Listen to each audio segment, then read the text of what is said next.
Are welcome here. No matter whom you love or how you speak or whatever your abilities, you are welcome here. Whether you come with laughter in your heart or tears in your eyes, you are welcome here. If you come with an open mind, a loving heart, and willing hands, then you are indeed welcome here.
Good morning, and thank you for joining us. I am Henry Germain McCarthy, and my pronouns are he and him. Welcome to the First Unitarian Universalist Church of New Orleans, a congregation that has gathered in love since 1833 to seek wholeness and work for justice in the world. We are one of 3 UU congregations in this area. The other 2 are Community Church in the Lakeview neighborhood and North Shore UU Society in Lacombe. Together, our consortium is called the Greater New Orleans Unitarian Universalists, or GNU. If you are a visitor watching via live stream, please wave or say hello in the chat.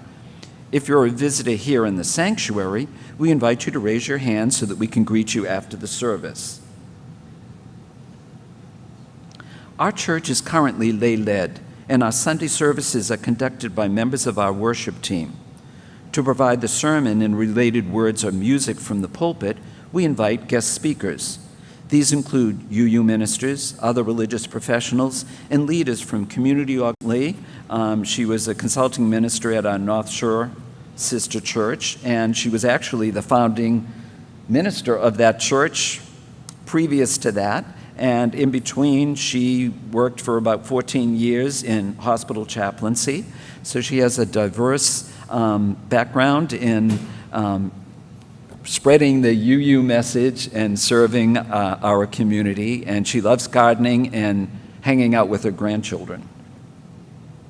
For information about programming for children and families, the person to ask is Katie Gelfand, our Director of Religious Exploration. After the time for all ages, children and youth are welcome to spend the service time either in the nursery, which is in the corridor from the back of the church around, or they can spend their time at the all ages activity table at the back of the sanctuary.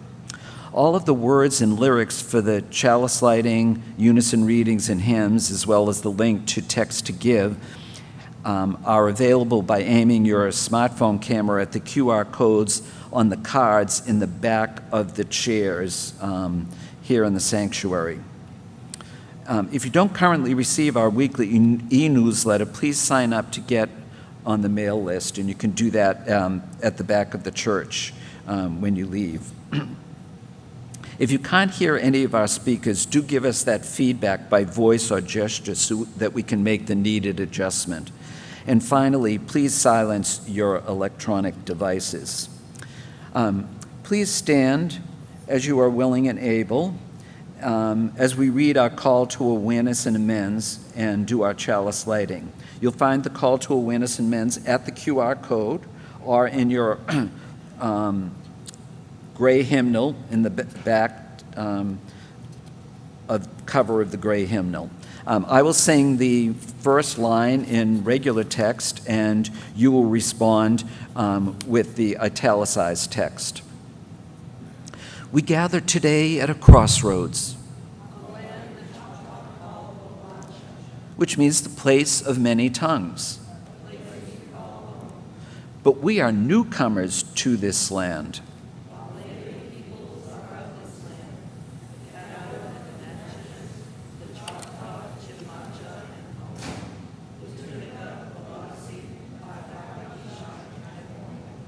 Know that we gather the spoils of colonialism and broken treaties. Acknowledging this history is just the first step. Where we have harmed, where we have taken, where we have disparaged, just as the flame of our chalice, we add life-giving water to earth.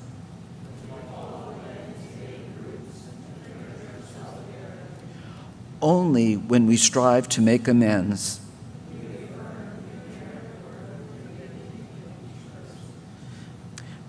please remain as you are as we light the chalice of our heritage, and join me in reading the words that you will find in your order of worship. The words are by Lindsay Bates. To face the world's shadows, a chalice of light. To face the world's coldness, a chalice of warmth.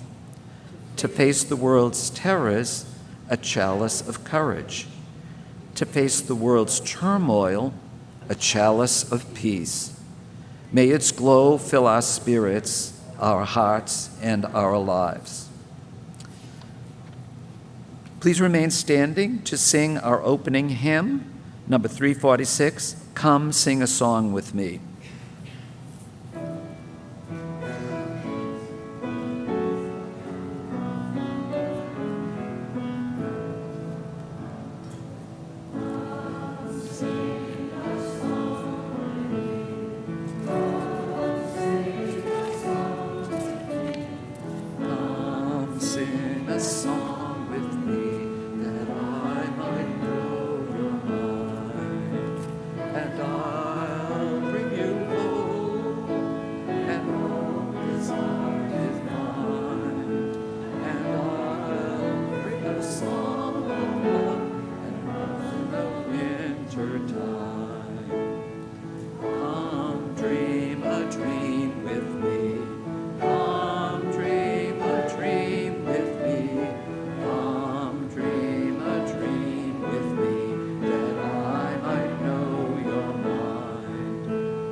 Often. And am I on? Nope. There's got to be something to push somewhere, huh? Nope. Margot's going to make it happen. Good morning. And you all made it out, wet feet and all. What I want to share, oh, thank you, Margot. What I want to share with you is something in this bag. It's something that we who still drive non-electric cars need when our cars break down, or actually when our battery won't start. Okay, who can tell me what these are? Jumper cables! You who drive electric cars don't need these anymore, right? Right, but jumper cables are pretty amazing because, as we know, we have those batteries in the car that keep a charge. And when the charge in our car gets really, really low or goes away, we need help from another car.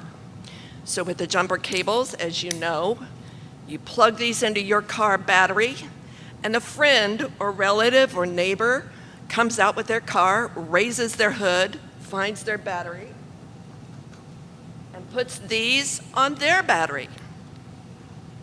Pretty cool. And then they start their car and you start your car, and the energy flows through the cords, all the way through the cords over to your battery, which turns on, and your car turns on. And isn't that a fabulous feeling? Who has had their car jumped when it ever died, and somebody charged it and it turned on and you went, yes, I can get to where I'm going. I'm not stranded. I'm not alone anymore. Well, jumper cables, as you may have guessed, are a metaphor. We know what metaphors are. You're not kids. I won't explain a metaphor. But they're a metaphor. We all have jumper cables in our lives from time to time. Our arms are jumper cables in a way. Our arms share energy when somebody is lonely or sad. And if you ask, would you like a hug? And they say yes. There's a transference of energy, of love, of peace that we share with one another. And sometimes it doesn't need to happen with the person. It may be your dog, your cat, who curls up with you and when you're feeling lonely or sad, and they hold you. Sometimes it's not even a sentient being.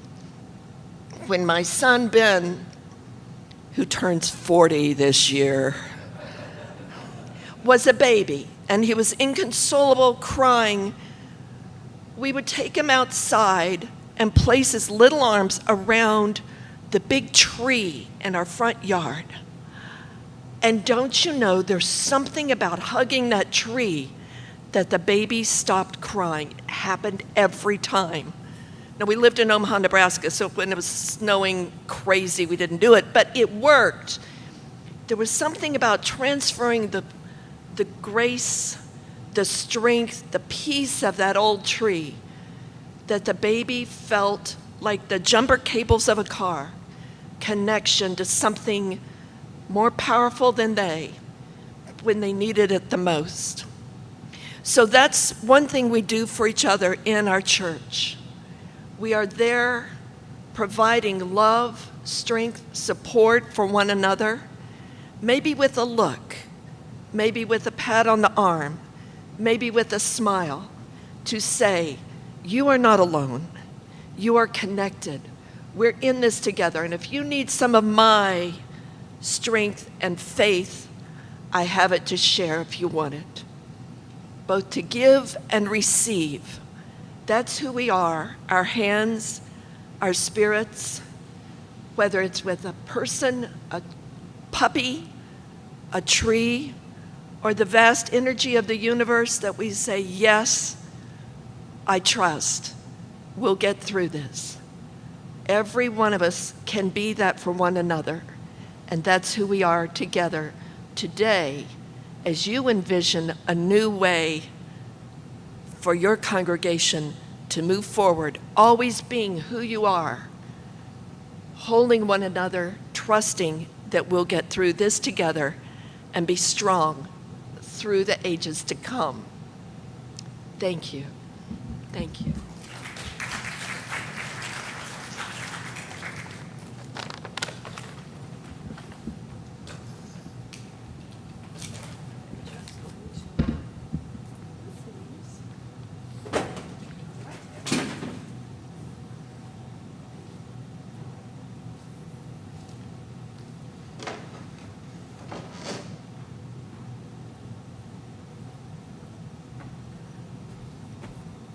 I realize this may be my last time in the pulpit, in your pulpit in this building, but I was in your pulpit down on Jefferson, across from Newman, years ago.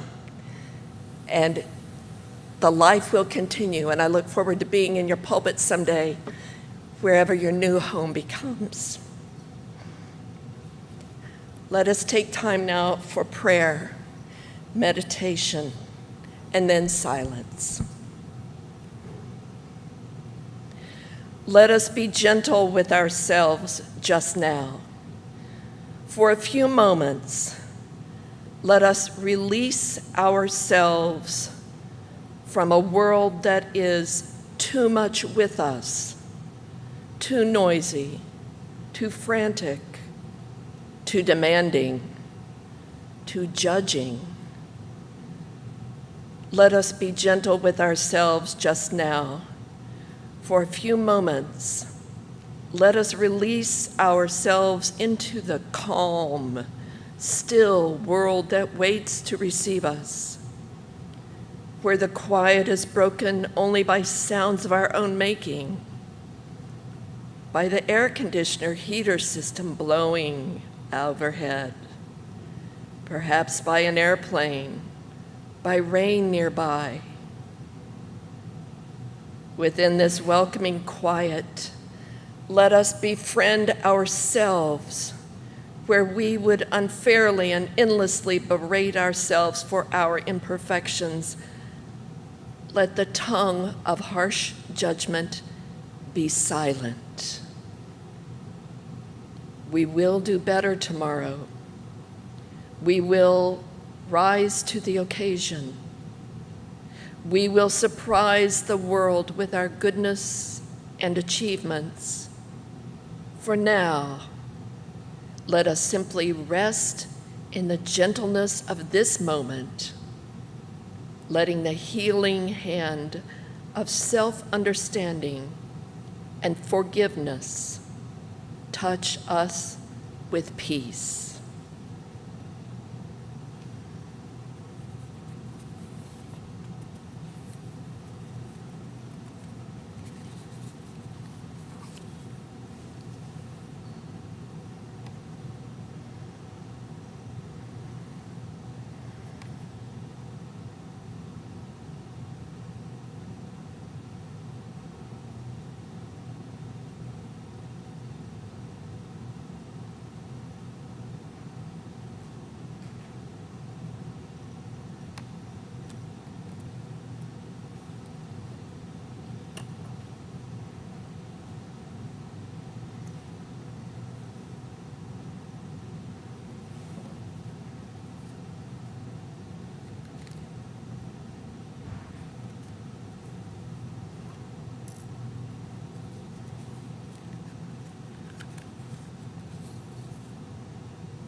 Voice still and small, deep inside all, I hear you call, singing. In dark and rain, sorrow and pain, still you remain, singing. Calming my fears, quenching my tears, through all the years, singing.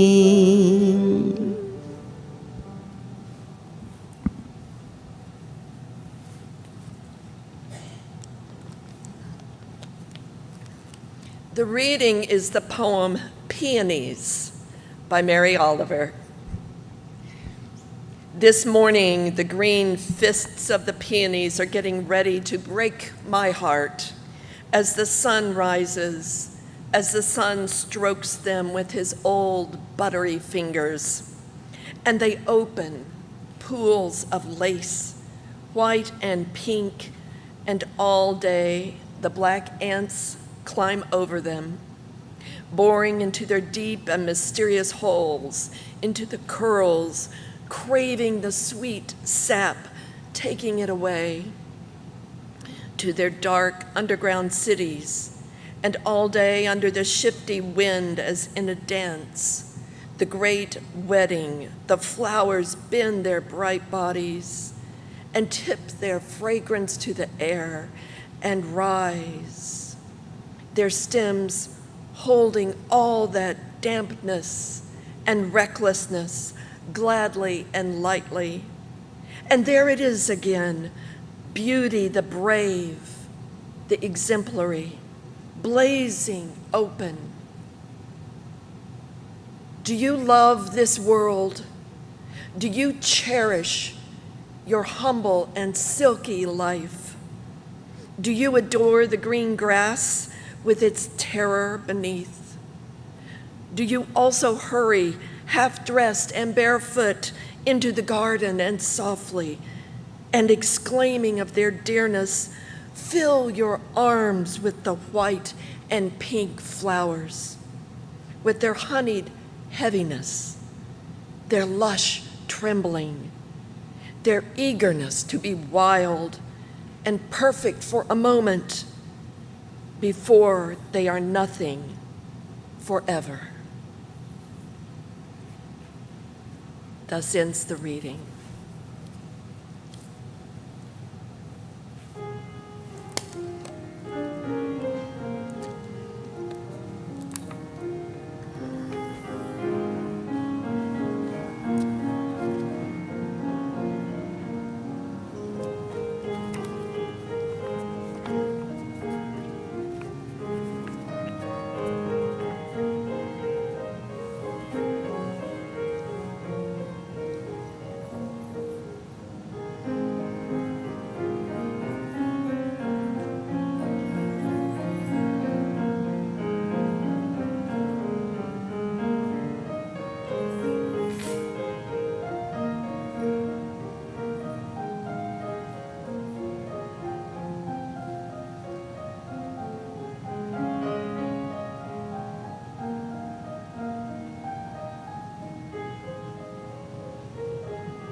What beautiful music you all have every time I'm here.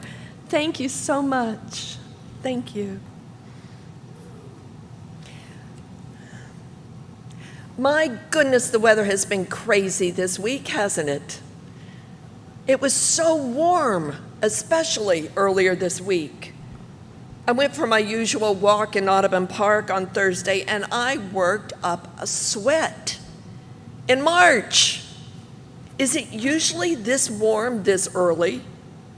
Or is this one more example of how quickly our climate is warming up? It may well be. It made me think of the recent message from the UN Intergovernmental Panel on Climate Change. That message was, The human-caused climate crisis is worsening extreme weather around the globe. Yes, we all know the Earth is getting warmer, but this news was worse than many of us had hoped. Unless greenhouse gas emissions are slashed, and very quickly, the report's authors say that we are on a collision course to hit the critical threshold of 1.5 degrees Celsius of warming. If we hit that threshold, the extreme weather events that the globe is experiencing, fires and drought in the western United States, unrelenting drought in Africa, melting of the polar ice sheets, and increased extreme hurricanes, among other events, are sure to come faster and more furiously than ever before. Reading even a synopsis of the UN report is frightening beyond words for me and perhaps for you too. What more can we do? Where do we start? Upon what can we depend to help mitigate this impending disaster? I am frightened, yet my fears are, I've been starting to realize, also sort of amorphous.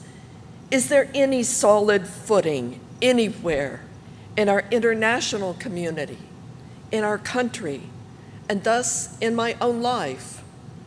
I feel politically, emotionally, and spiritually adrift. I feel fearful that we are, despite what I learned in high school civics class, a nation whose foundation is shaking at its core. In his book, Staying Put, Making a Home in a Restless World, author Scott Russell Sanders reminds us of the story of the physicist who, upon learning that matter is made almost entirely of empty space, began wearing boots with enormous soles to keep himself from falling through the gaps. In cartoons, the hapless coyote races over the edge of a cliff and keeps on blithely running until he chances to look down, whereupon he plummets. You remember that cartoon, right? Sanders writes, I sympathize with coyote and physicist both. The void that opens beneath me is not the vacancy within atoms, nor the gulf of air, but the void of ignorance. I do not know where I am. I look down and cannot say what ground is beneath my feet. Sanders was talking about emotional and spiritual rootlessness. He called it the void of ignorance. Seems about right. With climate change deniers seeming to drive our local and national politics, Sanders describes how I have been feeling about so much lately. Turns out a rootlessness, a groundlessness is a pretty common American experience, and not just in the last several years. We have built a nation and a culture upon it. The exploits of European colonizers on this continent are so often cited as the central founding myth of American culture. From the beginning, Sanders says, and he is referring to a certain segment of our society. From the beginning, our American heroes, he writes, have been pilgrims, explorers, cowboys, prospectors, backwoods ramblers, rainbow chasers, vagabonds of every stripe. Our promised land, he writes, has always been over the next ridge or at the end of the trail, never under our feet. He concludes, in this national mythology, the worst fate is to be trapped on a farm, in a village, in the sticks, in some dead-end job or unglamorous marriage or played-out game. Stand still, we are warned, and you die. This is the mythology with which I and so many of us, white, privileged, cultured people, have been raised. Yet the spiritual and ecological consequences of this national mythology have been dire. We not only feel a lack of groundedness, but we also find it easy to abuse and destroy the very land we stand upon because we have no spiritual connection or commitment to it. Perhaps this is one of the reasons that we sometimes elect people to political offices who say they are outsiders who will change things. We figure that if things are rotten in Denmark, well then, let's shove out the Danes and start out with anybody who isn't a Dane. Change for change's sake has become highly valued. Gary Snyder, an essayist who studies various cultures in his search for wisdom about living in a place, has useful insight here. Snyder says, one of the key problems in American society now, it seems to me, is people's lack of commitment to any given place, which again is totally unnatural and outside of history. Neighborhoods are allowed to deteriorate. Landscapes are allowed to be strip-mined because there's nobody who will live there and take responsibility. They'll just move on. The reconstruction of a people and of a life in the United States depends in part, he writes, on people, neighborhood by neighborhood, county by county, parish by parish, deciding to stick it out and make it work where they are rather than flee. I wrote this sermon before I knew what the congregational meeting was going to be after church. And I went, whoa, how cool, because how appropriate that you all, the people of First Unitarian Church, are determined to make your community work somewhere in the city of New Orleans.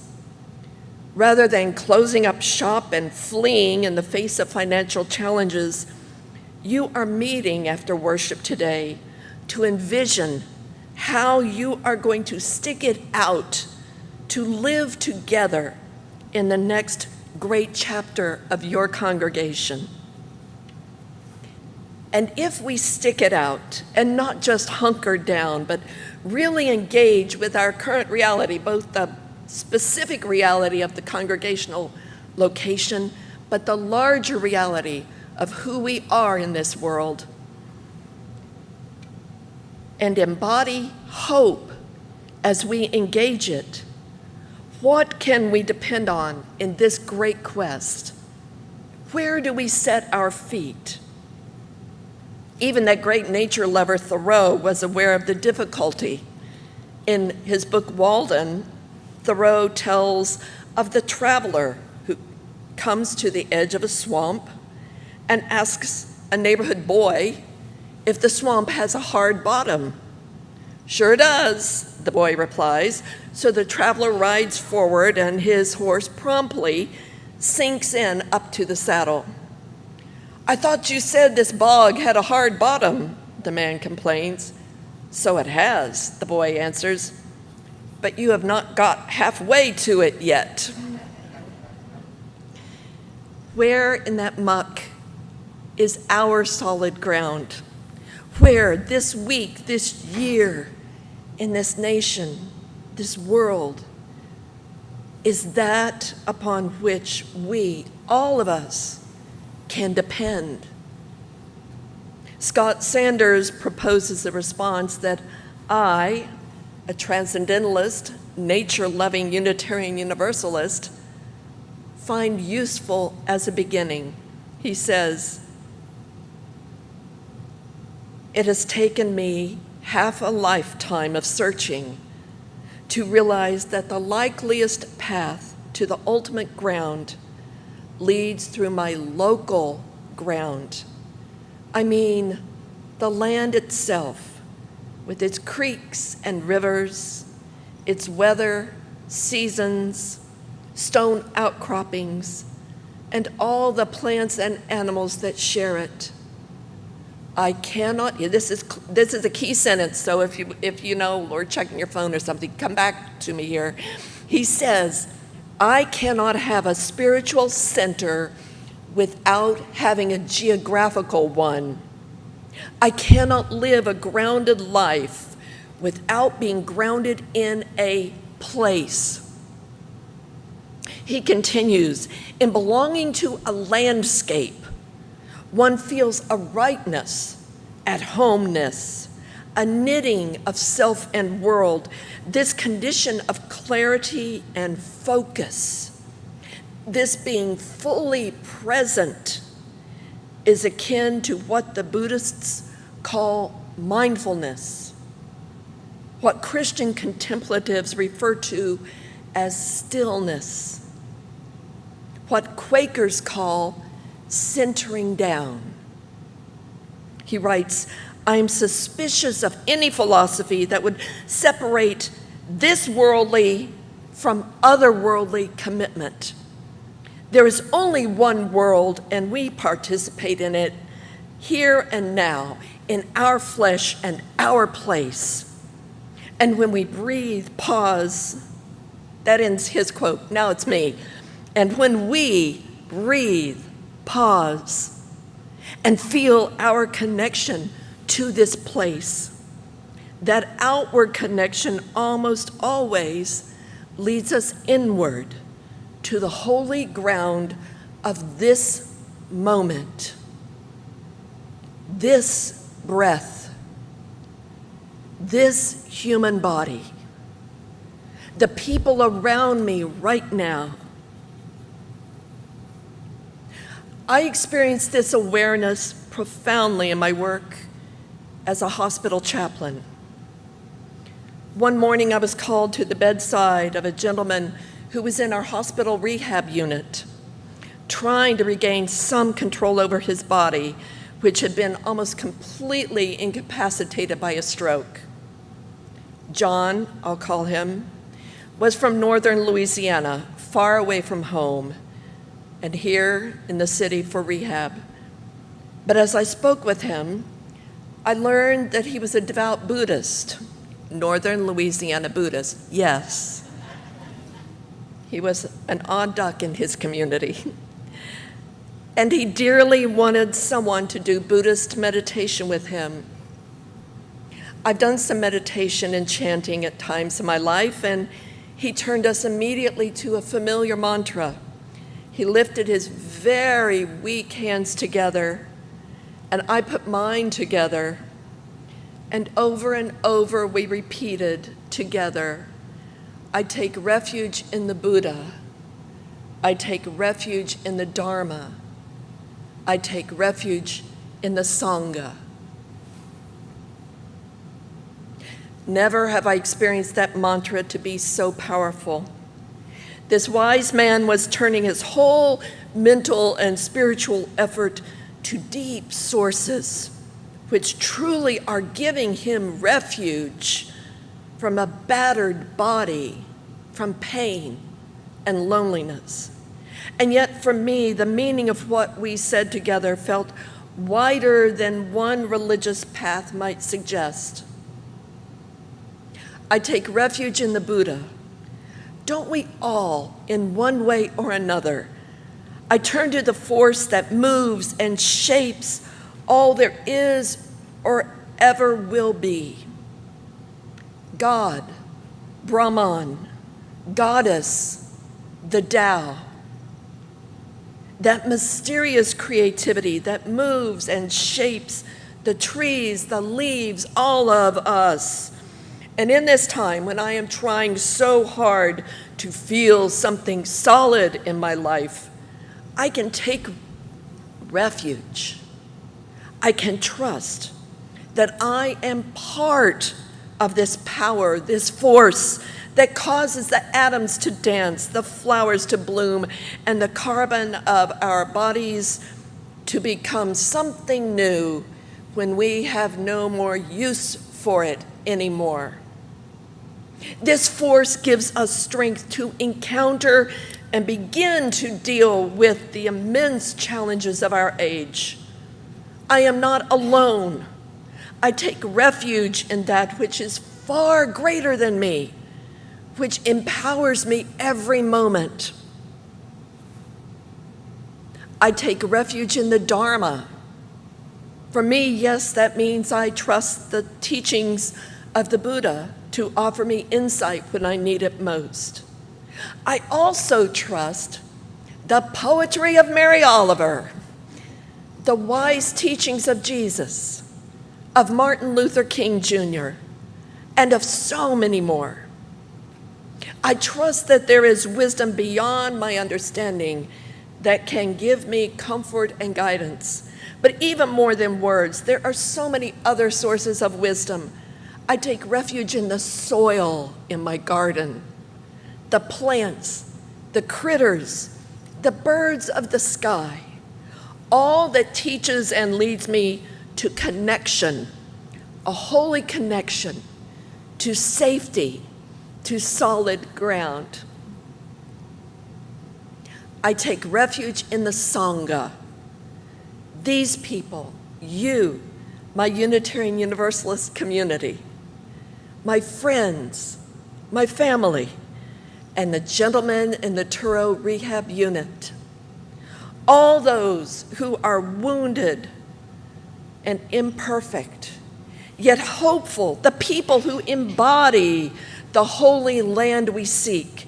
I take refuge in knowing that I am not alone, that others suffer and love and struggle and care. When I breathe, you breathe. The place where we are right now and the people who are with us right now are truly the agents of our salvation. I take refuge that I am part of a great body of people who are working for the good, confronting injustice, holding elected officials accountable. I take refuge in the community of people who care. I am not alone in this work. There's also one more path to holy ground. I have been reminded of it over and over the past momentous several years. It is the path of action. Justice, it is said, justice is love in action. And whether you manifest that love by writing emails, making phone calls, going to meetings to figure out how to make this an anti-racist society, making safe places for women, for people without homes, for LGBTQ youth, working for political candidates who speak for values you feel are important.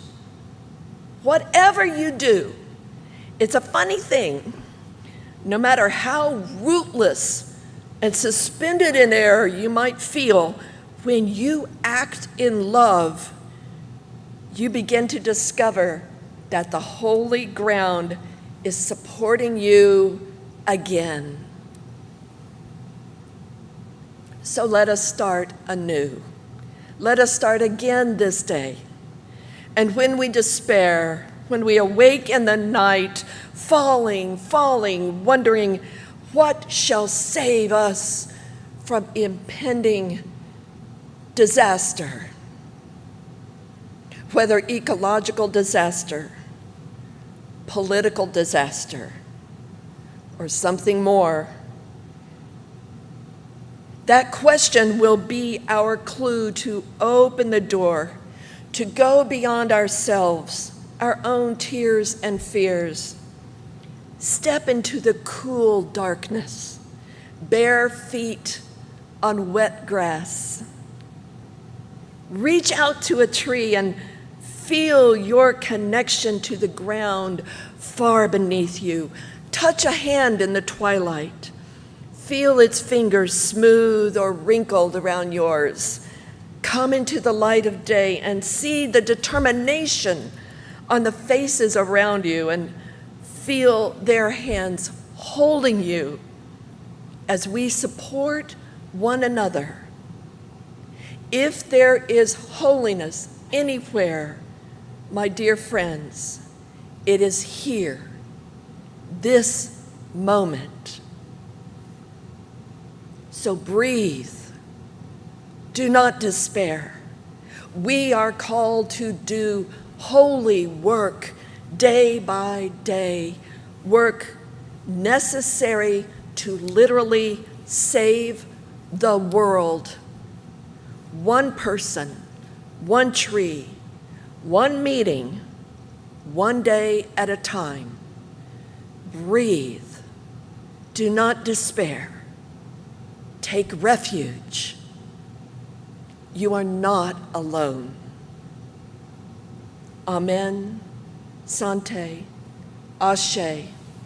Blessed be. Amen.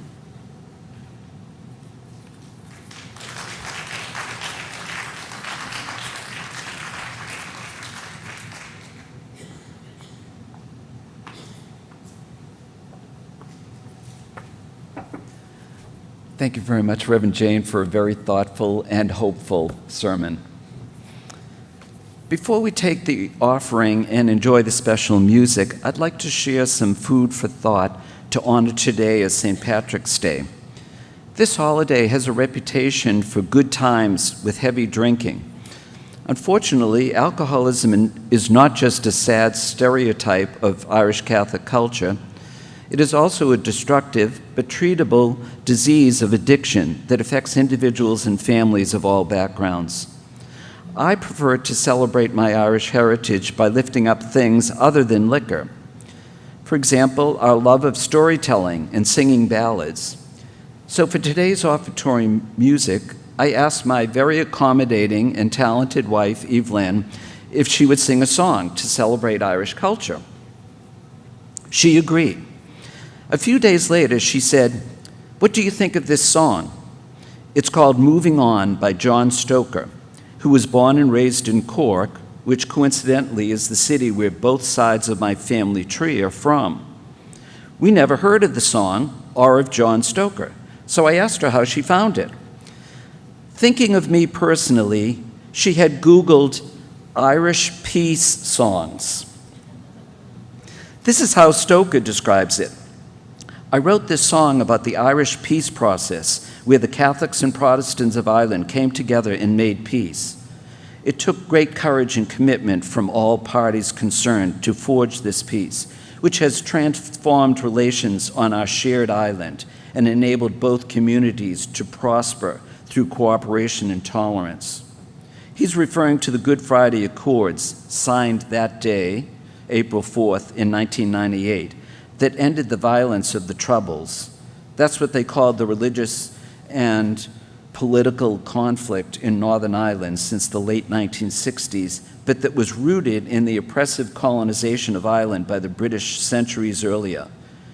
This process could be a model for resolving the various wars and terrorist activities that trouble our world today. Listening to the song titled Moving On, I heard another relevant message, namely, it can also be applied to our current challenge of bidding farewell to our church building. So we are delighted that our son, Julian, will be joining Evelyn and performing this song, Moving On.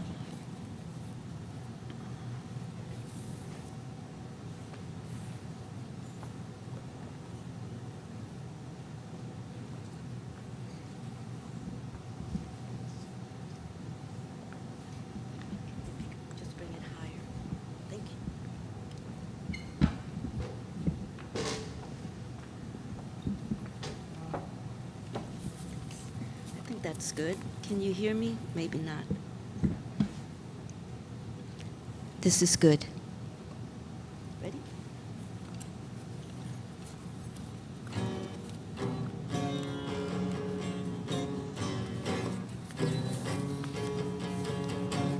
Now it's time to put the guns down, put away the catch, make a declaration. Cater to the general waiting for the world to move on.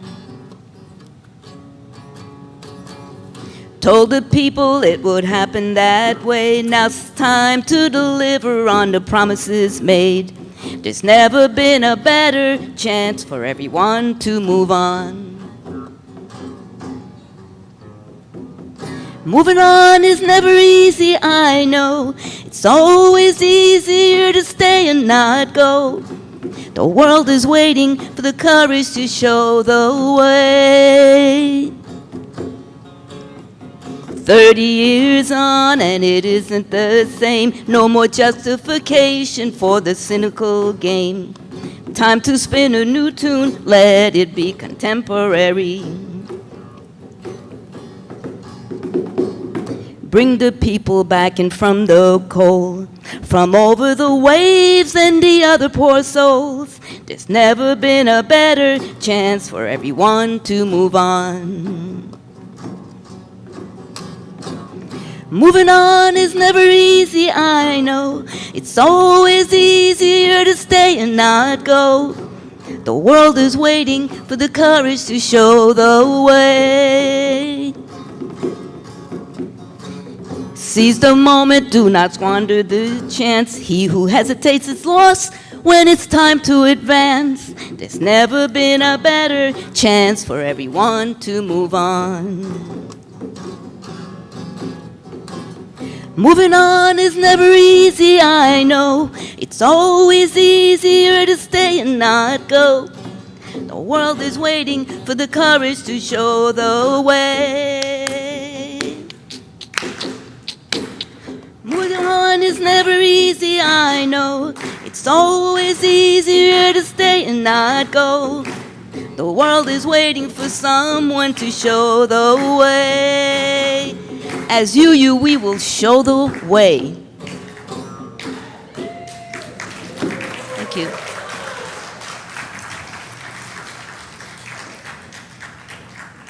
Thank you, family. Gifts to this community of faith are gratefully received. Let us acknowledge these gifts by reading together the words in your order of service. This gift from the abundance of my life blesses me, our ministries, and the world.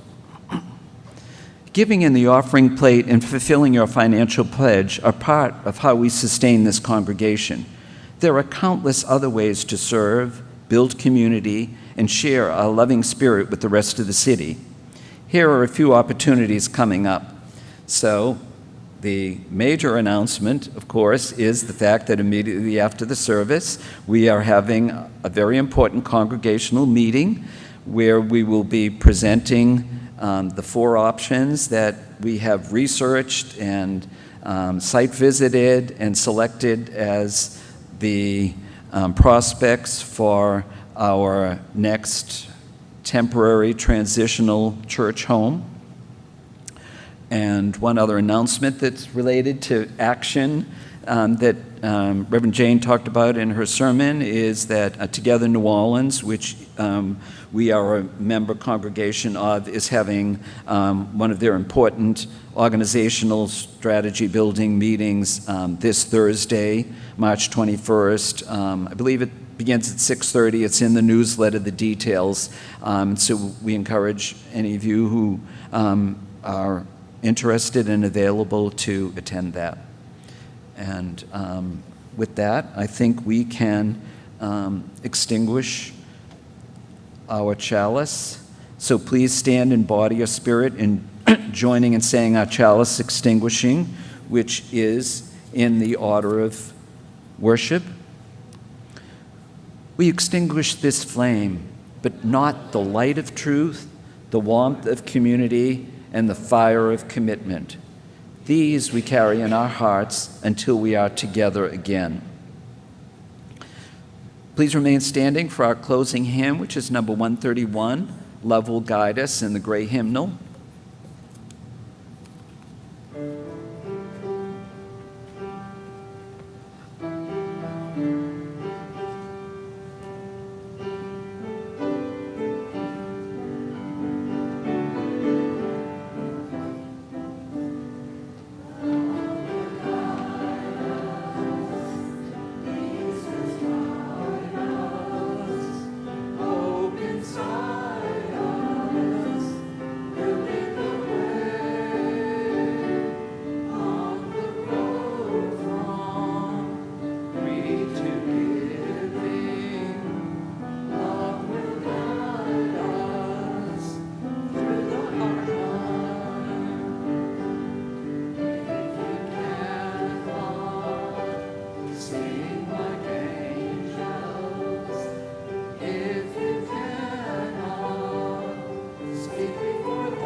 Following the benediction, please get your cup of coffee or tea, and lunch will also be wheeled out here while we circle up for the congregational meeting.